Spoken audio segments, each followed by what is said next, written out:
The F1 2020 season is about to begin. You're wondering, who are the teams? Who are the drivers? Who has the best chance at winning? And how is F1 any different than any other racing series I have seen? We will help you with all those questions and more when we help you to jump the start.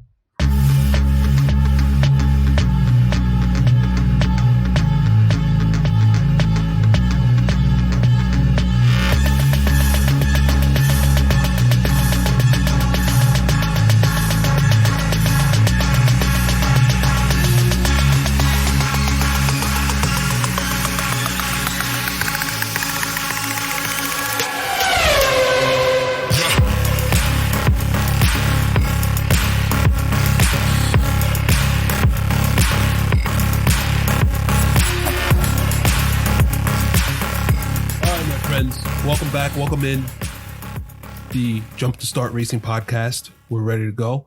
Yancy, how you doing? I'm doing great, man. I'm also jumping. I'm jumping. I just jumped to start right there. Yes. I'm also joined by Ruben. How you doing, my brother? I'm doing awesome. Wonderful. On this episode, we're actually just going to talk about getting into Formula One. And if you were to try and get an introduction to Formula One, what does that look like? What exactly is Formula One? Well, just to start, Yancy, if you could just give us a brief history or a brief just kind of explanation as to Formula One and how it's different from other racing series. Well, what we're used to here in the States are basically spec series, where basically all the cars are the same with minor differences. They have the same engine, same suspension, et cetera, same brakes. And there's aero. In the case of Indy, same aero. Yeah, same aero, same chassis. Yep. You know, the cars are the same. So the competition is basically is based on the driver and how you set up the car for the track that you're at. Formula One does depend on setup, but Formula One is very tech heavy, meaning that there's a lot of innovation in the technology of the car. So the teams have more freedom to develop the car on aero, on the parts of the car, engine, et cetera, et cetera. So there's more flexibility on how to play around. Well, there's more flexibility. Yeah, because Formula One is here in the States, when it's a spec series where you're basing it more, the competition is at the race on the track. In Formula One, you not only do you have a race on the track, you also have a race of technology and innovation. And this was why traditionally, not so more now, but traditionally, F1 has been at the forefront in automobile technology. A lot of the technology you see now in cars, in our road cars, are based off of technology in Formula One. Now, things have changed now with the electrification and things like that. But traditionally, Formula One was the hotbed of technology that you would see in road cars. Yes, I agree with that. Yeah, so I mean, it's two levels of competition in Formula One as opposed to one level of competition, which is just the racing here in the States. So that's what drew me into the whole Formula One thing in particular, because I'm a nerd, is the engineering aspect of it. Yeah, the drivers are good. It's like a very thin margin between the drivers themselves. But what ends up a lot of time for me winning out is the strategies that they use, and then also just the build of the cars and the different strategies that teams come into the season with and then develop from there. So for example, last year, Ferrari was so freaking fast on the straight line that it became a problem for the other teams to even just keep up with them. It was a matter of, crap, we got to make sure our aerodynamics are good, our suspension is good, so that when we take corners, we could take them at higher speeds and we come out of there flying like bats out of heck. So that provides an advantage in many tracks because it's not an oval, it's not a tricky triangle for our friends out in Pocono. It's a complex series of tracks that are around the world. So you have to develop a car that is not just good in one aspect, but good in an all-around kind of sense. And adapted to every environment. Yep. You know, thin air. Yep. In Mexico. Yeah.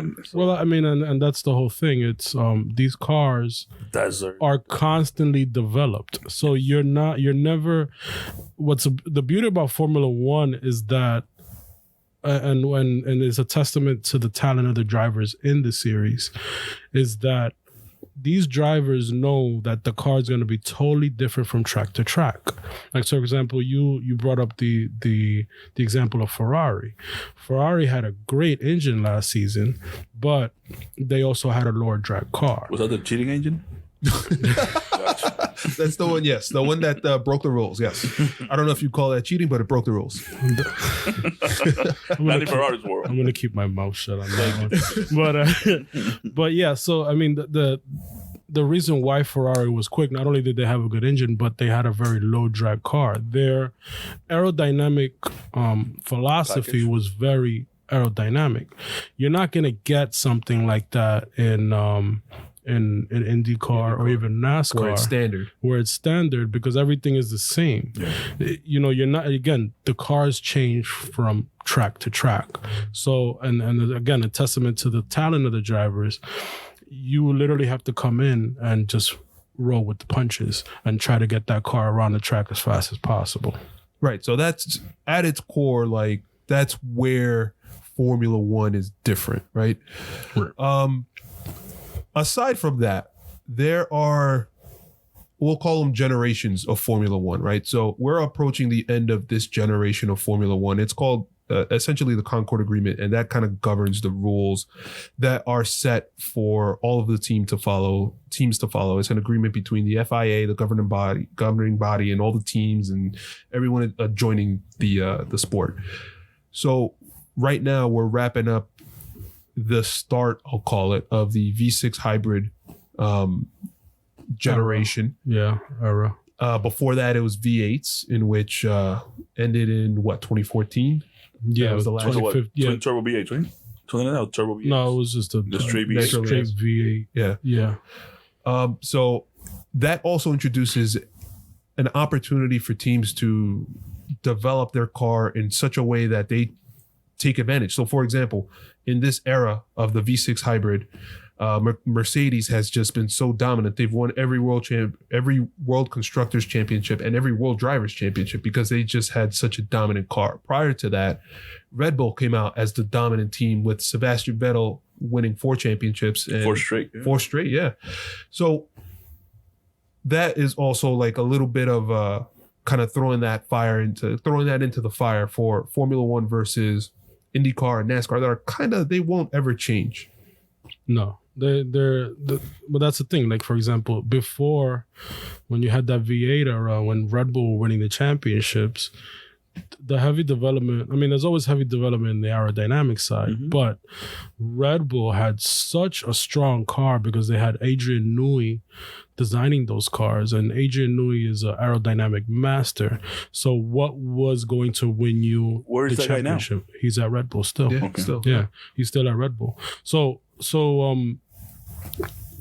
the better you were aerodynamically getting that car around the track, which I know Sebastian Vettel loves a car that is planted, his rear is planted to the ground because he can control the car better, they won. Now, as opposed to this era where, you know, yeah, Mercedes does make a car great aerodynamically, but not to the level of Adrian Newey. The engines make the difference. Right.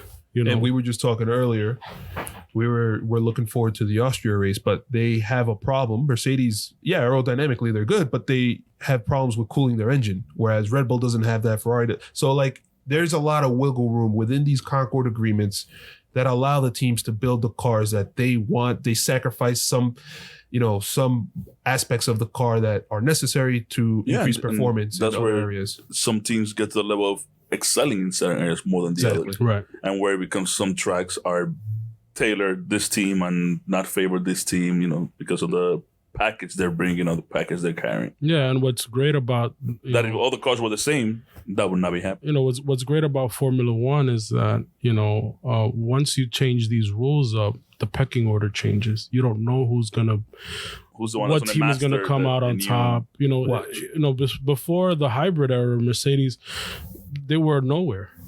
Yeah, you guys better stop joking around because Williams is going to win the championship soon after we change.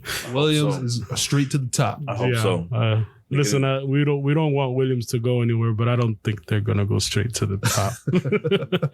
So McLaren might. Yeah. Well, we touched base a little bit on World Drivers' Championships and World Constructors' Championships. Ruben, if you could just the last couple of years, if you could just, and maybe you could even go back 10 years because it's so like I guess it's the same. So if you could just take it away there. So no, it's been because the hybrid era at Ferrari has been super consistent. Before that was Red Bull, and even before that was also like some. You mean Mercedes been super consistent? I'm sorry, Mercedes has been super. It's just Freudian slip. I know you want Ferrari to win. But even before that, Ferrari has not had the package for a lot of years, right? Yeah, I mean, the one. If you don't want to count the 4 year Red Bull because they were dominant, fine. But Red Bull was, Ferrari. No, of course I'm counting it. Ferrari was competitive, but I think it's because they had, prior to Vettel entering the team, I think that Fernando Alonso dragged that car. Boo. You think it was Fernando Alonso? Boo, it's a villain. Yeah, dude. Absolutely. That car was nowhere. That car was nowhere. And I'm sorry, I misunderstood you then. Yeah. I thought you meant by Fernando was the one holding the car back. No, he was taking that car. He almost won the championship twice with them, and the cars were bad. Winning points. Yeah, exactly. Down to the last race. Yeah, absolutely. So the last couple of years, I alluded to it earlier, but Mercedes has been dominant. They've won the last 6. They've won the last 6 World Constructors Championships. Is it 6? Yeah. And Lewis Hamilton has won 5 of those 6 World Drivers Championships. The only one he lost was in 2016 to his teammate, Nico Rosberg. So that it's a testament to the team, to the organization, and to my man Toto Wolff at the top, the Terminator. I'll be back. Don't slam the table. Exactly. So, nipping at their heels has been Ferrari, and then Red Bull, who is trying to return to glory. Before the V6 hybrid era, they were the ones that had won 4 consecutive World Constructors Championships with Sebastian Vettel at the helm. Yep. And before that, correct me if I'm wrong, I think it was Braun and Jenson Button. Yes, sir. Oh man, the team that eventually became Mercedes. Exactly right. Braun GP. And then 08 was McLaren with Lewis. 07 was Kimi. Leave me alone. Who got 06? I don't know. Well, that's like at this point, that's like ancient history. Yeah. Exactly. Yeah. But yeah. So moving on from there, just that's ancient history. Moving on to current teams. Right now, we have already talked about. There's 10 teams, and we've already talked about Mercedes, Ferrari, Red Bull is still around. Just kind of the smaller teams. The Haas F1 team is actually an offshoot from Gene Haas's team here in the US. Yeah. So they're, I guess the Formula One version of that. McLaren, we've also talked about. They're still around. They are kind of going through a little bit of a metamorphosis. They were very bad in the last couple of years. Last year, they were actually much better, and their future is looking very bright. Yeah, I mean, considering how McLaren is one of the most storied teams and the most winningest teams in F1 history. I think behind them is Lotus, and Lotus is no longer around. Yeah. So, I mean, McLaren, I think McLaren wanted to revive their glory days when they reunited with Honda.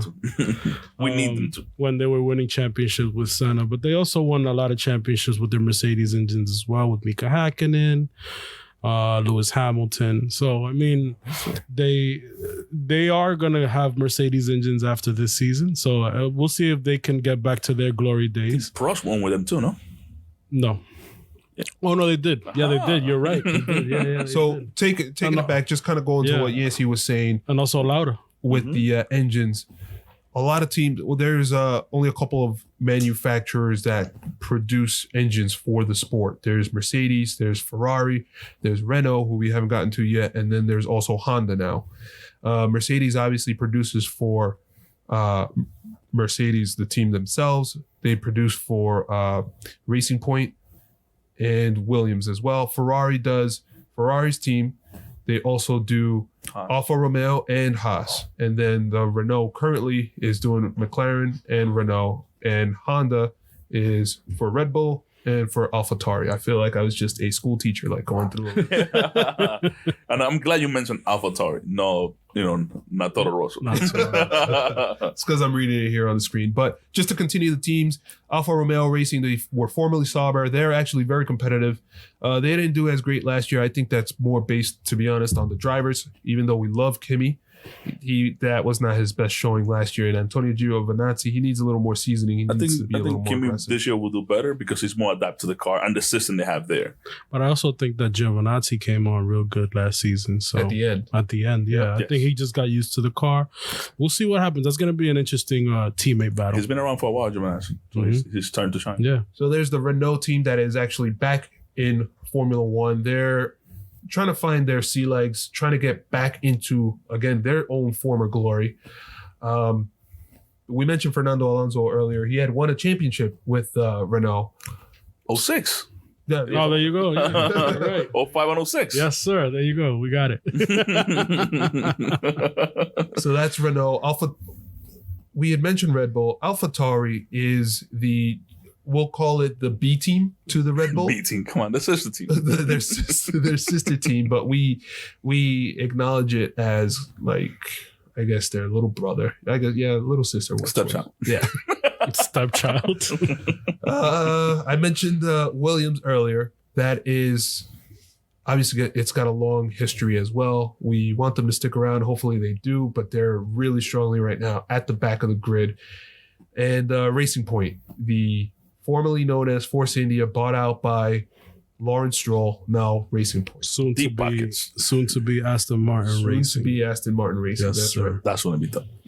So the most famous name in the game, the most famous driver, Lewis Hamilton, 6 world championships, the only minority driving. And he's been kicking ass since he started. The gold standard in Formula One. That's right. His teammate, Valtteri Bottas, the Finnish driver, who is himself very robotic. That's it. Last year we had Valtteri. How you like me now? But he 2.0. eats porridge. Yeah. Take that. Yeah, it's porridge. What's the comment that he said when he To whom it may concern, beep you.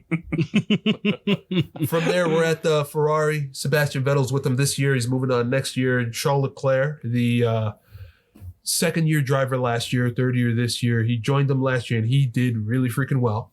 Yes, There sir. He did very good. Led the entire sport in pole position. Here we go. Let's hear it, Yancy. Won 2 races. Here we go. Oh, just 2. Okay. Won 2. Well, it's won 2 races. So you guys don't know this, but Yancy is actually, he has a shrine to Charles Leclerc in his house. He prays to it every day. How do you know? I didn't show that to you. What are you talking about? So, nah, man, Charles is the future of F1. Him and Verstappen.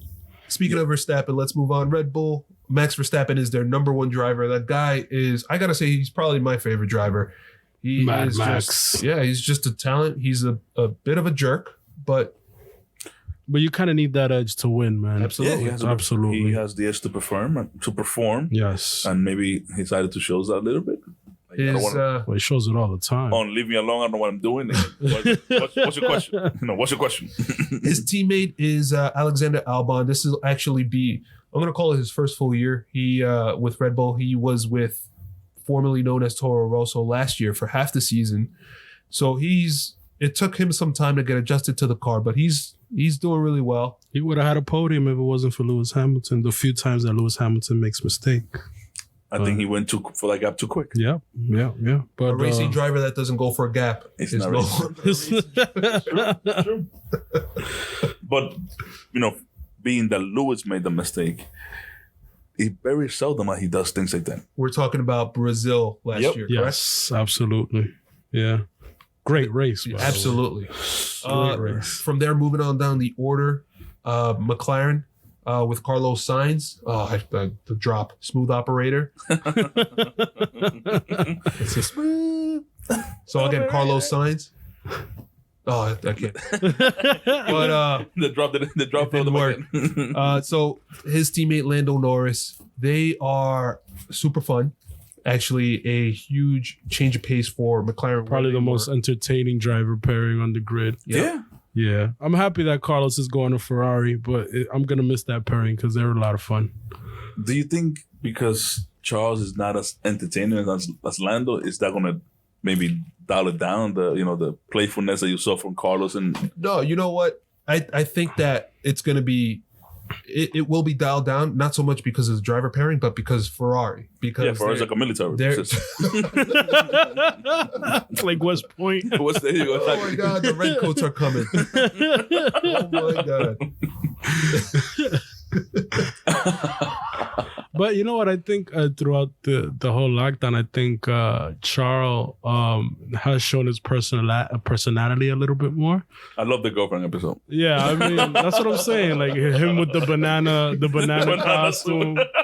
I think, and it seems to me that Ferraris is in a bit of a transition to not being so corporate, even though you still got a lot of pressure there to be, but we'll see what happens. Ferrari has both ends to the stream. They're very like corporate, and they also, you have your money, like very, hand over fist kind of thing. Yeah. So if we want to talk about personality, Lando Norris, Twitch King, the milkman. Yes.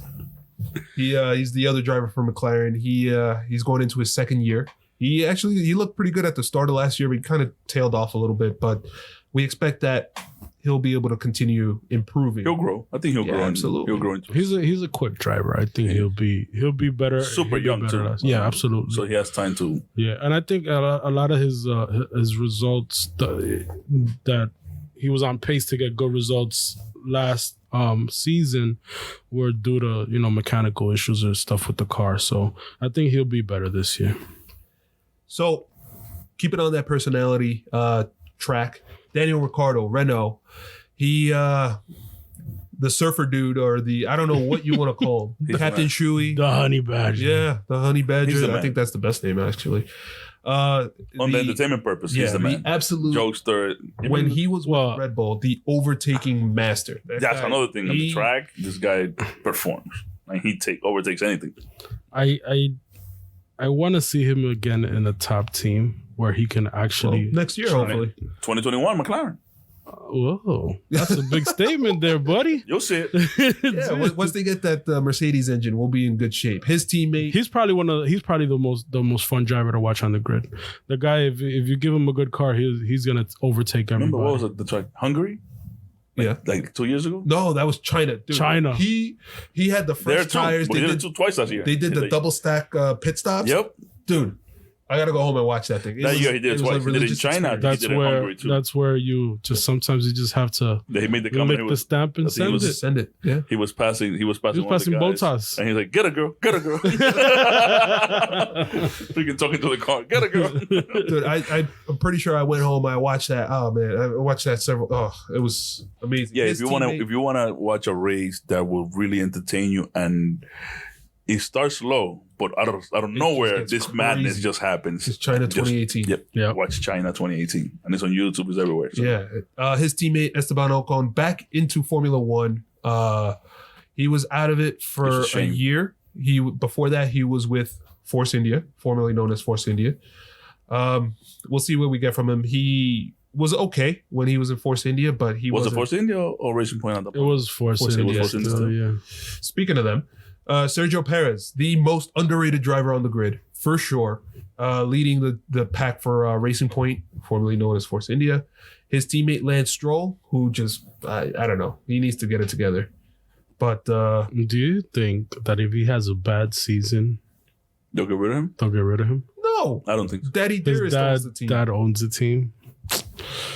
I don't know. I think there's better drivers out there that can take that spot, but whatever. From there, move on. Alfa Romeo, Kimi, the top driver. Leave me alone. I know what I'm doing. His teammate Antonio Giovinazzi really needs to figure it out this year, or else he's going to be out. Yep. I think he'll do good this year. I think Kimi's on the way out. Well, he didn't do that well in the Simric series, so. No, it's different. No, but I think he'll do well. We'll see. I mean, Kimi carried that team, throughout the first half of the season. Then he picked up the slack, but that car was nowhere at the end of the season. So yeah. It didn't develop as good. That's the whole thing with Formula One. If you're not developing that car where it's quick throughout the year, you constantly to keep up, because these cars just get quicker and quicker and quicker as the season goes on. So just to power through it, I don't know if you guys watched Drive to Survive, but the Haas F1 team of Romain Grosjean and Kevin Magnussen. I'm just laughing because I'm thinking about slamming Gunther Steiner's door. Just the guy running after him, just like, did you smash my F door? I don't know how he got away with that. If Gunther Steiner comes at me, I'll be scared screaming like that. Are you kidding me? By the way, when you look at the guy, you don't think he comes out not at all. Not at all. He looks a little bit like he's definitely the superstar of Drive to Survive. Yeah. Absolutely. AlphaTauri with Pierre Gasly, who took a step backward from the Red Bull team. He went back into we'll call it the sister team for the Red Bull, and Daniel Kvyat, the torpedo. Yes, exactly.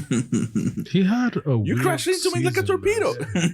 He had a weird season. He's had a weird. He got a podium. Yeah. Then he fell off, and then Pierre Gasly came alive when he got back into that car. He was nowhere with Red Bull. Yeah, with Red Bull, he was doing horrible. He wasn't doing nothing with that car. Then he comes to AlphaTauri or Toro Rosso, and I think they moved him up too soon. Gasly's a solid driver. I will agree with you on that. Yeah. And our last team, George Russell, the virtual Grand Prix king, George Russell. We don't even know how good he is, to be honest, because the Williams car has not been that good. And by not that good, I mean pretty freaking bad. I think that all the way in the back. Yeah, the only thing that you can take away from that title that you gave him, or that Formula One gave him, the virtual king, is that he is competitive and he wants to win. So I think that, and he's quick. I mean, he's always been known as a quick driver, F2 champion.